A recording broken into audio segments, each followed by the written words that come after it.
They knew no fear until the human warship appeared. Part 1. First Contact. The Valdorian Empire had ruled the Arcturus sector for millennia. Their warships, sleek and deadly, patrolled the void between stars with impunity. Over 500 conquered species paid tribute to the Valdorian hierarch, their autonomy stripped away, their resources harvested to fuel the Empire's endless expansion. The Valdorians themselves were imposing beings, tall, chitinous creatures with multiple limbs and compound eyes that missed nothing. Their exoskeletons, evolved on a high-gravity world, could withstand pressures that would crush most sentient life forms. High Commander Xerex stood on the observation deck of the Imperial Dominance, flagship of the 7th Fleet. His carapace gleamed under the soft blue light, polished to a mirror shine as befitted his rank. Below him, bridge officers worked in silent efficiency, their movements quick and precise. Failure was not tolerated in the Valdorian military. Those who failed disappeared, their names struck from the Imperial records as if they had never existed. Commander, called Sub-Officer Krell, her voice tight with urgency. Anomalous readings at the edge of the system. Xerex clicked his mandibles in irritation. Specify. Unknown vessel approaching through uncharted space. No hyperlane usage detected. This caught Xerex's attention. All known species traveled the hyperlanes, the stable corridors through the fabric of space-time. To navigate the dangerous chaos between them required technology the Valdorians had sought, but never mastered. Classification. Unknown, sir. Configuration matches no known design in our database. Xerex approached the tactical display. The vessel appeared as a small red dot, moving at remarkable speed toward the Valdorian formation. Size. Approximately 1/10 the mass of the Imperial Dominance, sir. Xerex felt a ripple of amusement pass through his body. A small vessel, approaching a Valdorian fleet. Either it was lost, its crew unaware of whose territory they had entered, or it was manned by fools. Either way, they would make an excellent example for the recently subjugated Trellians whose world orbited nearby. Bring all weapons to full charge. Let's welcome our visitors properly. The bridge crew moved with practiced efficiency. Across the fleet, particle cannons hummed to life, disruptor arrays aligned, and missile bays opened. The Imperial Dominance alone carried enough firepower to reduce a small moon to rubble. The entire 7th Fleet could sterilize a planet in hours. Unknown vessel continuing approach, reported Krell. Still no communication. Visual, ordered Xerex. The main display shifted, zooming in on the approaching craft. It was unlike anything Xerex had seen. Sleek yet angular, with no visible weapons ports or propulsion systems. Its hull was a deep matte black that seemed to drink in the light of the nearby star.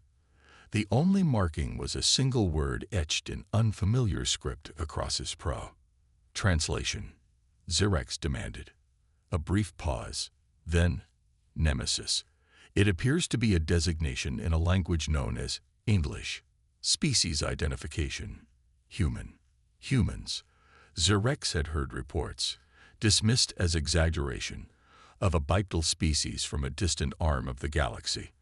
They were said to be resourceful but primitive, only recently achieving faster-than-light travel. No threat to the Valdorian Empire. Open a channel, Xerex ordered. When the communication officer nodded, he spoke with the formal arrogance of his position. Attention, unidentified vessel. You have entered sovereign Valdorian space. Power down your systems and prepare to be boarded. Resistance will result in your immediate destruction. The response was silence.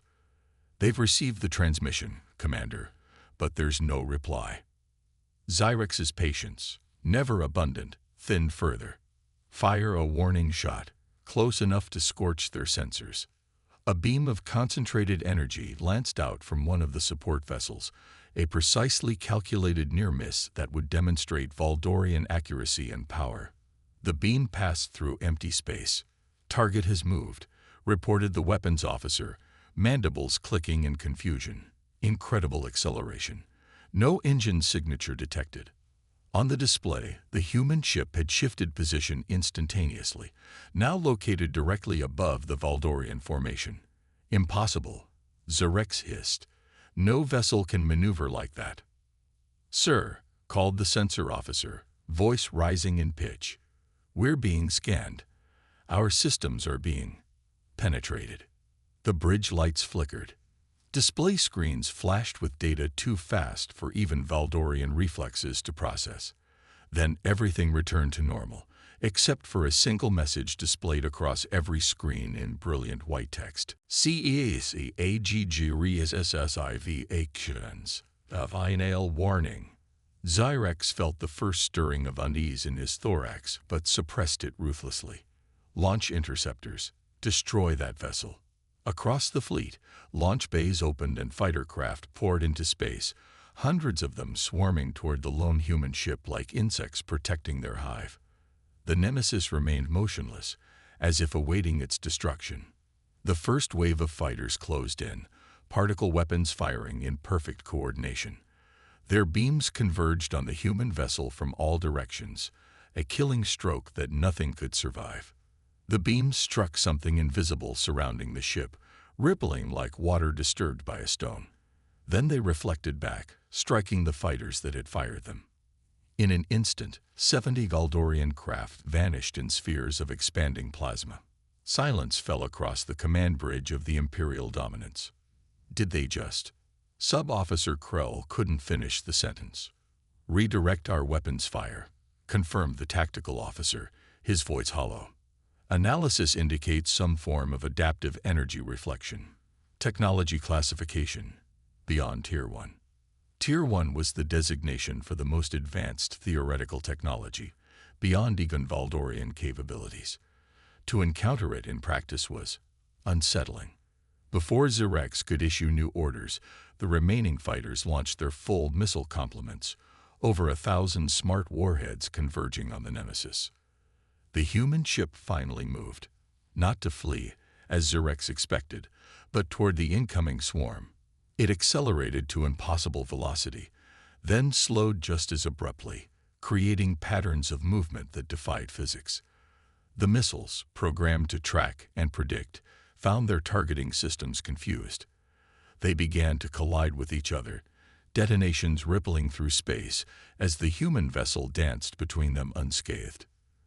Then the Nemesis counterattacked. There was no visible weapon discharge, no energy buildup, no warning at all. One moment the Valdorian destroyer Inviolable Faith existed. The next, it separated into perfectly symmetrical pieces, the cuts so clean they appeared to have been done with a surgeon's precision. The ship's reactor remained intact just long enough for escape pods to launch before detonating with controlled fury. "By the first egg," whispered someone on the bridge.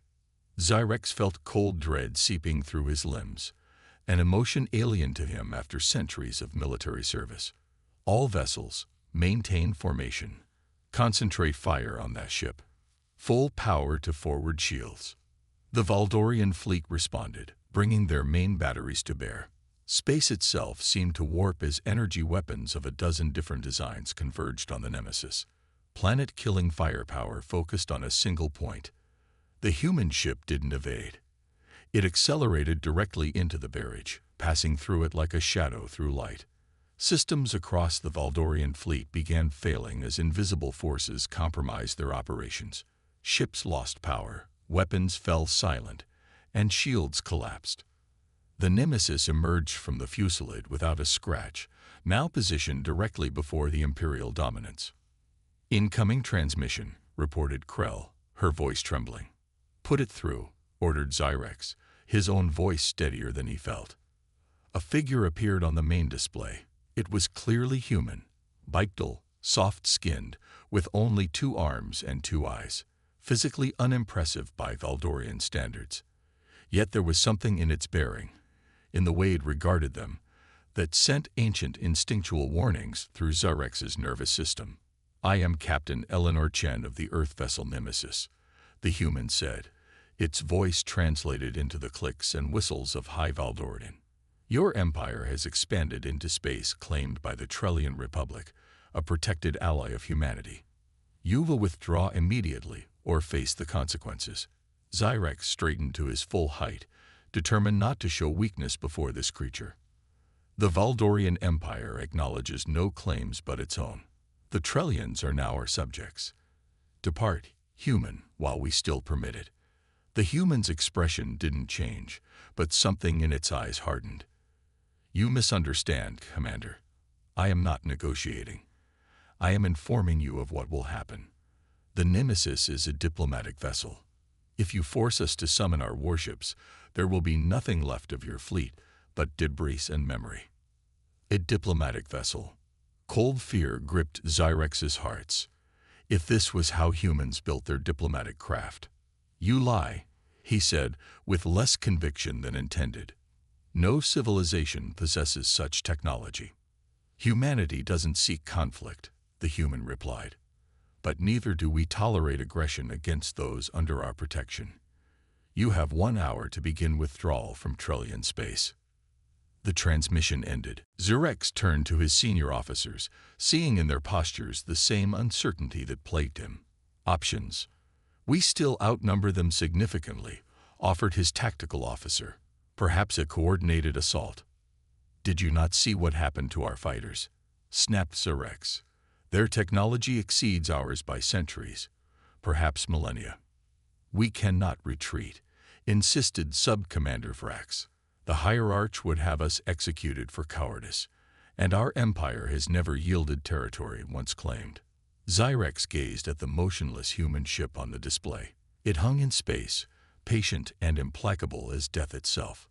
He thought of the tales he'd dismissed, whispers from the outer colonies of ships that disappeared, of fleets that went silent after encountering unknown vessels in the void. For the first time in his long career, High Commander Zyrex of the Valdorian Empire felt something he had never experienced before, something no Valdorian warrior was supposed to feel. Fear. Reckoning. 58 minutes had passed since the human ultimatum. The Valdorian command staff remained on the bridge of the Imperial dominance, strategies proposed and discarded with increasing desperation as the countdown continued. The human vessel Nemesis maintained its position, silent and watchful.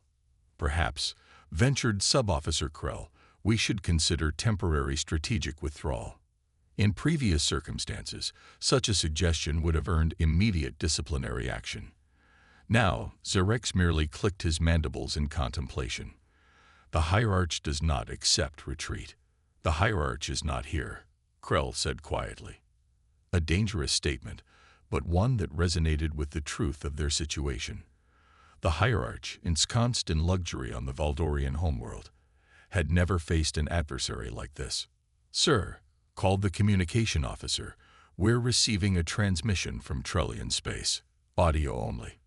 Let's hear it, Zyrex ordered. The bridge speakers crackled with a message that chilled Zyrex's blood. This is Admiral Hiroshi Yamamoto of the Earth Defense Force. The 7th Fleet of the Valdorian Empire is hereby ordered to cease all hostile actions against the sovereign Trellian Republic. You have been warned once. There will not be a second warning. Zyrex exchanged glances with his senior officers. Scan the area. Find their fleet. Sir, long-range sensors show nothing. No ships within detection range except for the Nemesis. Impossible. Check for signal origin. The officer manipulated his controls, then froze. Sir, the transmission. It's coming from within our formation. Before Zyrex could process this impossibility, space itself seemed to tear open.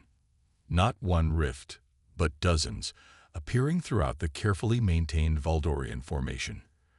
From each rift emerged a vessel, materializing as if from nowhere. Unlike the sleek Nemesis, these ships were angular and utilitarian, bristling with visible weapon emplacements. Each bore the same marking, a stylized planet with a blade through it, the emblem of the Earth Defense Force. In seconds, the Valdorian fleet found itself surrounded and infiltrated by human warships that had bypassed every detection system. How? Whispered Vrax. Our sensors should have detected their approach. They didn't approach, replied the science officer, her voice faint with disbelief.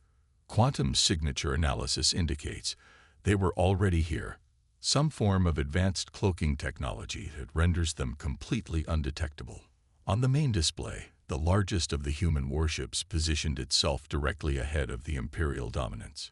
It dwarfed even Zerex's flagship, its hull scarred from previous battles, yet unmistakably powerful. "Incoming transmission," reported the communications officer. Visual. The image that appeared showed another human, this one older than Captain Chen. His face bore lines of experience, and decorations adorned his uniform. "High Commander Zerex," the human said without preamble. "I am Admiral Hiroshi Yamamoto. Your fleet is surrounded, your tactical options exhausted. I offer you one chance to avoid the complete destruction of your forces." Zerex struggled to maintain his composure. "The Valdorian Empire does not surrender." "I'm not asking for surrender," Yamamoto replied evenly. "I'm offering an education." Before Zerex could respond, his tactical display exploded with warnings. Across the fleet, systems began failing: propulsion, weapons, shields, even life support on some vessels, shutting down in perfect sequence. "What are you doing?" Zerex demanded. "Demonstrating reality," said Yamamoto. "Your entire fleet has been compromised since you entered this system. We could have destroyed you at any time." "Impossible. Our cybersecurity is primitive by our standards," interrupted the Admiral. "Just as your weapons are to ours." As if to emphasize the point, one of the Valdorian cruisers suddenly lifted out of formation, propelled by invisible forces. It moved through space like a puppet on strings, executing a perfect rotation before settling back into position. The crew had no control over their own vessel. "You see now," continued Yamamoto, "that continuation of hostilities would be futile. But that isn't why we're here. Access your secure communication channel. Authorization code: Valdorian Prime 073. Zerex felt his heart stutter. That was the emergency override for the fleet's most secure channel, known only to him and the hierarch. How could this human possibly know it? With trembling limbs, he entered the code. The display shifted to show the face of Hierarch Cross himself, supreme ruler of the Valdorian Empire. The ancient Valdorian's expression was one Zerex had never seen before: raw, naked fear. "High Commander," the hierarch rasped, "comply with all human demands immediately. This is a direct order." The transmission cut abruptly, leaving the bridge in stunned silence. Admiral Yamamoto's face returned to the screen. "Now that we understand each other, let me explain why we intervened. 3 standard months ago, your forces violated the sovereign territory of the Trellian Republic. When they resisted, your fleet bombarded civilian population centers, resulting in over 2 million deaths. The conquest was sanctioned," Zerex said automatically. "The Trellians refused imperial authority." "The Trellians," Yamamoto continued as if Zerex hadn't spoken, "activated their distress beacon as signatories to the Terran Protection Accord. Your empire, it seems, was unaware of their status." Zerex felt realization dawn with horrible clarity. They never mentioned any accord. Of course not. Their relationship with humanity is not something they broadcast. We prefer it that way. It allows us to identify predatory empires. The Admiral's expression hardened. "Humanity's policy is simple, Commander. We do not seek expansion. We do not desire conquest. We ask only that our allies be left in peace. Those who respect this boundary find us reasonable neighbors. Those who don't." He left the sentence unfinished, but the implication hung in the void between them. "What do you want from us?" Zerex asked, vocalization mechanisms tight with strain. "Complete withdrawal from Trellian space within 1 standard day. Return of all Trellian prisoners. Reparations for damages inflicted, to be negotiated through neutral intermediaries. And the establishment of a demilitarized zone between Valdorian and Trellian territories, to be monitored by human peacekeeping forces." The hierarch would never. Zerex began, then stopped as he remembered the fear in his ruler's eyes. We will comply. Wise decision. Yamamoto nodded. There is one more condition.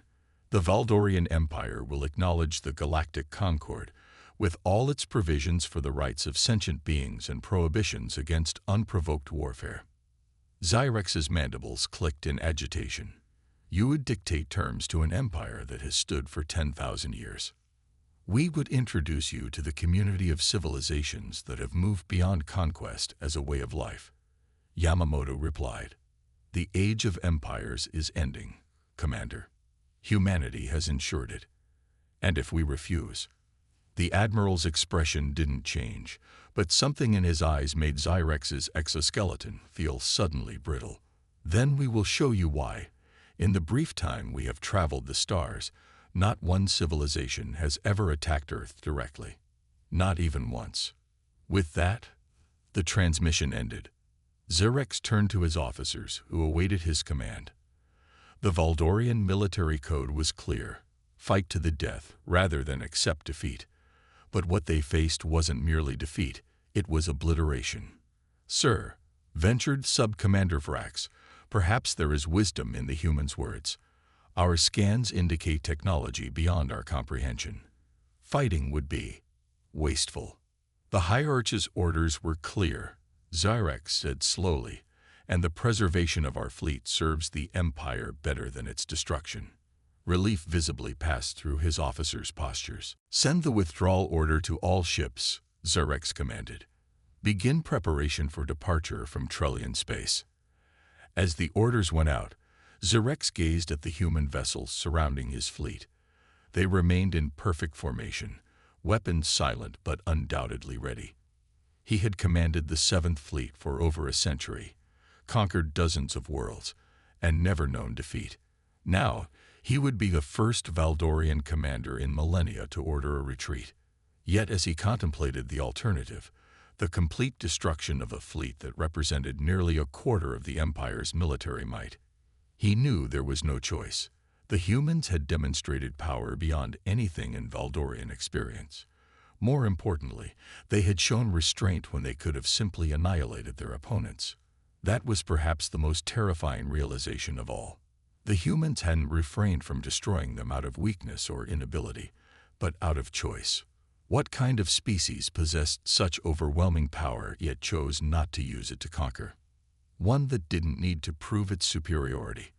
One secure enough in its position that it could afford mercy.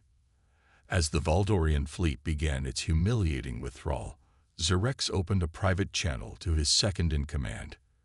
When we return to the homeworld, he said quietly, I want everything we have on human history. Everything.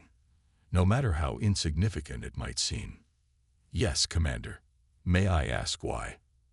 Xyrex watched as the Nemesis, the supposedly diplomatic vessel that had single-handedly challenged an entire fleet, moved to escort them from Trellian space. Because, he replied, we need to understand what forged a species capable of such technological marvels, yet so committed to peace that they would risk giving an enemy a second chance. What kind of evolutionary pressure creates such a contradiction? His second-in-command considered this. And if we find an answer, then perhaps we learn from it, Xyrex said, surprising himself with the thought. The Valdorian Empire has survived for 10 millennia by adapting to new threats. We have conquered countless species, absorbed their strengths, eliminated their weaknesses. But today we encountered something we cannot simply conquer. The Imperial dominance turned away from Trellian space, its powerful engines pushing it toward Valdorian territory. Behind them, the human vessels maintained their vigilant formation, ensuring compliance. 6 months later, the Valdorian Empire formally joined the Galactic Concord, accepting limitations on its expansion for the first time in its history. The decision was controversial, nearly sparking civil war among the more militant factions. But High Commander Xyrex, newly appointed as the Empire's representative to the Concord, understood what his detractors did not. He had studied human history extensively, learning of a species that had nearly destroyed itself countless times before reaching the stars.